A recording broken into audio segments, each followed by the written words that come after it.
وصل على محمد وآل محمد اللهم صل على ಅಸ್ಸಲಾಮು ಅಲೈಕುಂ ವರಹಮತುಲ್ಲಾಹಿ ವಬರಕಾತು. ಬಿಸ್ಮಿಲ್ಲಾ ವಲ್ಹಮ್ದುಲಿಲ್ಲಾ ವಸ್ಸಲಾತು ವಸ್ಸಲಾಮು ಅಲಾ ಅಶ್ರಫಿಲ್ ಮುರ್ಸಲೀನ್ ವ ಅಲಾ ಆಲಿಹಿ ವಸ್ವಹಬಿಹಿ ಅಜ್ಮಾಯಿನ್ ಅಮ್ಮಾ ಬಾದ್. ನಿಮಗೆ ದುರ್ಮರಣ ಸಂಭವಿಸದೇ ಇರಲು ಇದನ್ನು ಮಾಡಿದರೆ ಸಾಕು. ಅದೇ ರೀತಿ ಮರಣಕ್ಕೆ ಉಂಟಾಗುವಂತಹ 99 ಕಾರಣಗಳು ಕೂಡ ಈ ಒಂದು ಹದೀಸ್ ತರಗತಿ ಮೂಲಕ ತಿಳಿಯೋಣ. ಇಮಾಮ್ ತುರ್ಮುದಿ ರಲಿಯಲ್ಲಾಹು ಅನ್ಹುರವರು ವರದಿ ಮಾಡಿದಂತಹ ಹದೀಸ್ ಮುತರ್ರಿಫಿನ್ ಅಬ್ದುಲ್ಲಾ ಇಬ್ನ್ ಶಕೀರಿ ರಲಿಯಲ್ಲಾಹು ಅನ್ಹುರವರಿಂದ ನಿವೇದನ. ನಬೀಹಿ ಮಹಾನರು ಅವರ ತಂದೆಯಿಂದ ವರದಿ. ಕಾಲ ಮಹಾನರು ಹೇಳುತ್ತಾರೆ, ಕಾಲ ರಸೂಲುಲ್ಲಾಹಿ ಸ್ವಲ್ಲಲ್ಲಾಹು ಅಲೈಹಿ ವಸಲ್ಲಂ, ಪ್ರವಾದಿ ಸ್ವಲ್ಲಲ್ಲಾಹು ಅಲೈಹಿ ವಸಲ್ಲಂ ಅವರು ಹೇಳಿದರು, ಮುಸ್ಸಿಲ ಇಬ್ನು ಆದಮ ವ ಇಲಾ ಜಂಬಿಹಿ ತಿಸ್ಅತುಂ ವ ತಿಸ್ಊನ ಮನಿಯ.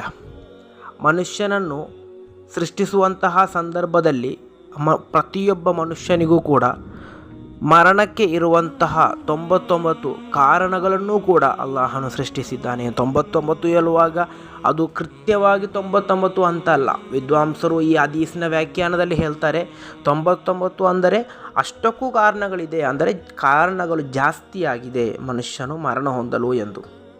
ಇನ್ನು ಯಾರಾದರೂ ಈ ಕಾರಣಗಳು ಯಾವುದೂ ಕೂಡ ಸಂಭವಿಸದೇ ಇದ್ದರೆ, ಇನ್ ಅಖ್ತಅತುಹುಲ್ ಮನಾಯ ವಕಅ ಫಿಲ್ ಹರಮಿ, ಅದೇ ಈ 99 ಕಾರಣಗಳು ಓರ್ವ ವ್ಯಕ್ತಿಗೆ ಸಂಭವಿಸದೇ ಇದ್ದರೆ, ಅಂದರೆ ಆ ಸಂಭವಿಸುವುದರಿಂದ ಆತನು ರಕ್ಷೆ ಹೊಂದುವುದಾದರೆ ಆತನು ವಾರ್ಧಕ್ಯಕ್ಕೆ ತಲುಪುತ್ತಾನೆ, ಅಂದರೆ ಆತನಿಗೆ ದೀರ್ಘಾಯುಷ್ಯ ಸಿಗುತ್ತದೆ ಎಂದು.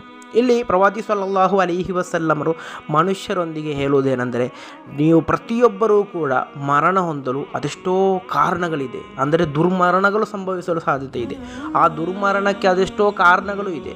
ಆ ಕಾರಣಗಳು ಯಾವುದೂ ನಿಮ್ಮಲ್ಲಿ ಸಂಭವಿಸದೆ ನೀವು ಒಳ್ಳೆಯ ಮರಣ ನಿಮಗೆ ಸಂಭವಿಸಬೇಕು ಎಂದಿದ್ದರೆ ನಿಮಗೆ ದೀರ್ಘಾಯುಷ್ಯ ಬೇಕು, ನೀವು ವಾರ್ಧಕ್ಯದಲ್ಲಿ ಮರಣ ಹೊಂದಬೇಕು. ಆ ಒಂದು ಮರಣ ಅಂದರೆ ನಿಮಗೆ ದುರಂತಗಳು ಸಂಭವಿಸದೆ ನಿಮಗೆ ಮರಣ ಬೇಕು ಎಂದಿದ್ದರೆ ನೀವು ಮಾಡಬೇಕಾದದ್ದು ಪ್ರಾರ್ಥನೆಯಾಗಿದೆ. ಕಾರಣ ಅಲ್ಲಾಹನು ಮನುಷ್ಯನಿಗೆ ಮರಣಕ್ಕೆ 99 ಕಾರಣಗಳನ್ನು ನಿಶ್ಚಯಿಸಿದ್ದರೆ, ಅಲ್ಲಾಹನು ನಿಶ್ಚಯಿಸಿದಂತಹ ಅಲ್ಲಾಹನ ಕಲಾನಿಂದ ರಕ್ಷೆ ಹೊಂದಲು ಕೇವಲ ಪ್ರಾರ್ಥನೆಗೆ ಮಾತ್ರ ಸಾಧ್ಯ.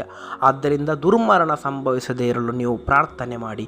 ನೀವು ನಿರಂತರವಾಗಿ ಪ್ರಾರ್ಥನೆ ಮಾಡುವುದರಿಂದ ಅಲ್ಲಾಹ ನಿಮ್ಮನ್ನು ದುರ್ಮರಣದಿಂದ ರಕ್ಷೆ ಹೊಂದಿಸುತ್ತಾನೆ. ಅಲ್ಲಾಹ ನಮ್ಮೆಲ್ಲರನ್ನು ದುರ್ಮರಣದಿಂದ ರಕ್ಷೆ ಹೊಂದಿಸಿ ನಮಗೆಲ್ಲರಿಗೂ ಕೂಡ ದೀರ್ಘಾಯುಷ್ಯವನ್ನು ನೀಡಿ ಆರೋಗ್ಯವನ್ನು ನೀಡಿ ಅನುಗ್ರಹಿಸಲಿ. ಅಸ್ಸಲಾಮು ಅಲೈಕುಂ ವರಹಮತುಲ್ಲಾಹಿ ವಬರಕಾತು.